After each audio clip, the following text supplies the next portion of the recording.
I use Google Forms for everything. And one of the things that I ask myself when I'm making a Google form is, why should I use a Google form? Why is it any better than paper or any other form of digital format? So what I'm going to do is I'm going to take a worksheet that I've used in the past, that when I use it as a worksheet, it looks like this. So here I've already incorporated digital tools because it has barcode readers on it. But then sometimes the kids don't have barcode readers and they don't want to download it and whatever. So then I transferred to have it look like this, which is basically a digital worksheet, and it has the work that I want to do. The work that I'm doing is a bridging text and context activity for all my sons. So here's the next stage where I can put it on something that looks like a worksheet, but it's not actually, because they can write in it digitally. But for this, they have to make their own copy. And if you have Google Classroom, it's great, but I don't have Google Classroom this year with my students. So I'm looking for a different way to do it. The reason why doing it in a Google form is better than just doing it this way is that here, they can't see the pictures even if I put the pictures on, or even in this worksheet, when I put the pictures on and print it out, it comes out in black and white. But online, then the students will be able to see the pictures as they should be in color. And there's different types of questions that you could put into Google Forms. Today I'm just going to use one type of question, but I'm going to show you how to put a movie and pictures into a Google form. So let's get started.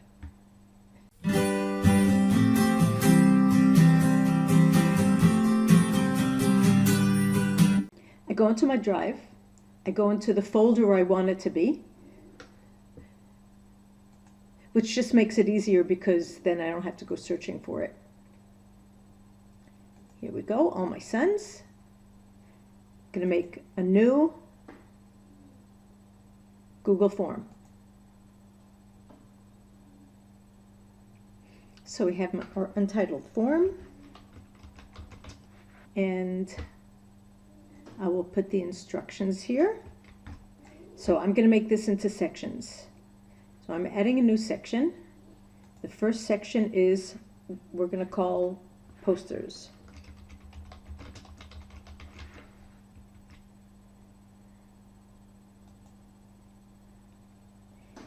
And I want to add a picture that I've saved.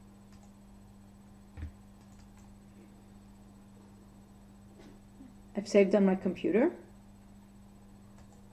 And I want it to be a short answer question.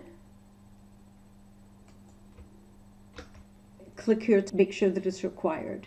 Sorry, another question for this poster. Again, short answer.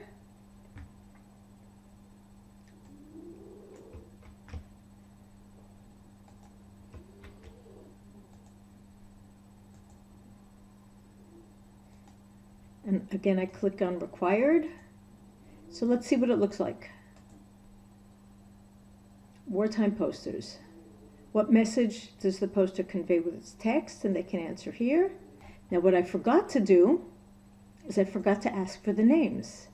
So I'm just going to go back, and in this section, I'm going to add a question.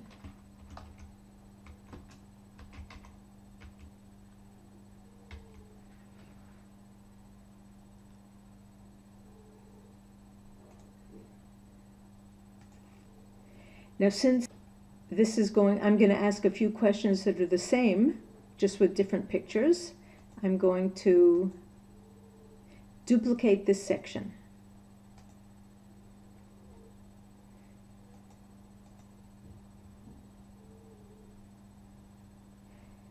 And instead of this picture, I'm going to add this picture.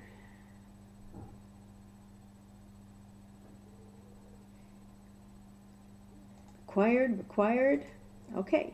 And then I'm going to do something so that we can differentiate. This is war posters, sacrifice we'll call it. And here it's War Posters United. I'm going to duplicate the section.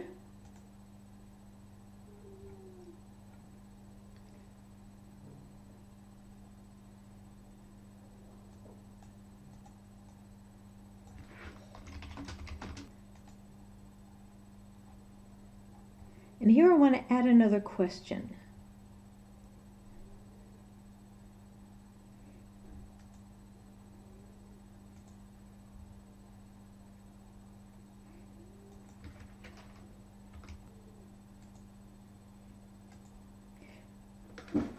Google offers me suggestions. Here I thought it could be a long answer question. You can either accept what it's suggesting or not. Okay, and I want this question at the end. In addition, I can also add a movie. And that's what I'm going to do right now.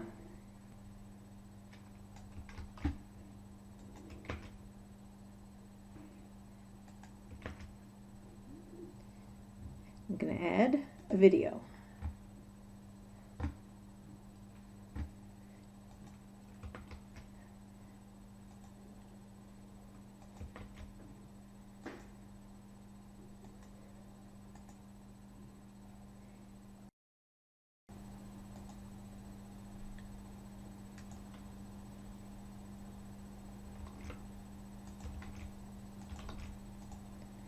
This is the only annoying thing. In order to check,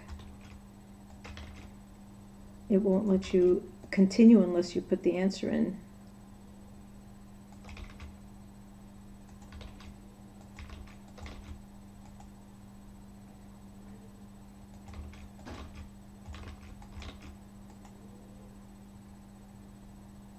So here we have the link, which opens up in a new window. We've got the words. And we have a clip. In the great tradition of Irving Berlin and George M. Cohan, American composers got to work on upbeat patriotic songs, and stars such as the Andrews Sisters happily stepped up to sing them. Let's give the form a name. All I have to do is click on where it says the name of the form, and it grabs whatever's on top there. So we have the posters, and we have a song, and the last thing I want to do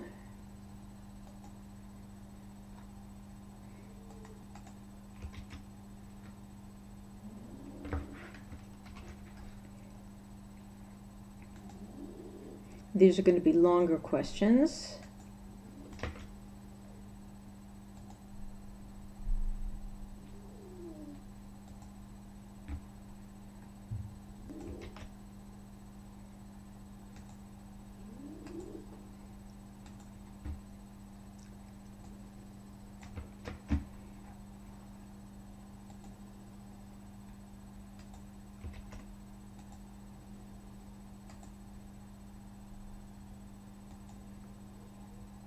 If you want to, you can make them all part of one sheet so that you don't have to keep going back and forth. So I'm going to merge with above. I'm going to get rid of the sections because there's really no reason for me to have sections here. It was just easier for me before because I was duplicating sections.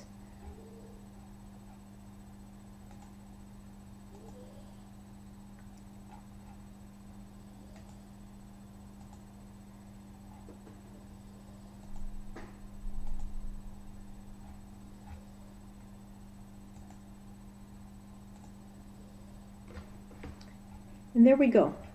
I have what used to be a worksheet, and now when everybody answers, their answers will come into response. Since I started making this broadcast, I took the form and I used it with my students. Not all of them, because some of them did it in the original form. But this worked really well for those who were absent that day or didn't get a chance to do it, so I was able to send them the link in a WhatsApp. And they answered. Here we see that there were 3 responses, and I go into view responses in sheets, and I see all of the responses for each of the students in a line. And I think it's a good use in order to take a worksheet and digitalize it and use it in a way that's going to make your life easier and is going to be more interesting for the students, because they'll be able to sit and see the pictures on their phones in color and answer together. They'll talk about the answers first.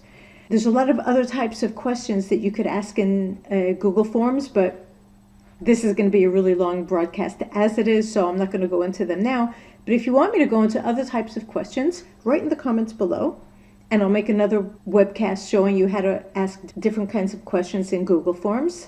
That's it for today. I hope this has given you some ideas of how to use it. I'll be sharing this form with you. You'll be able to make a copy if you want, and try it out, or try out your own and share them with me and ask questions. And I guess that's enough. So if you like this, please hit the subscribe button, wherever it is here above.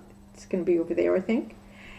And thanks for tuning in. Digitally yours. Oh, have a great 2018. Bye.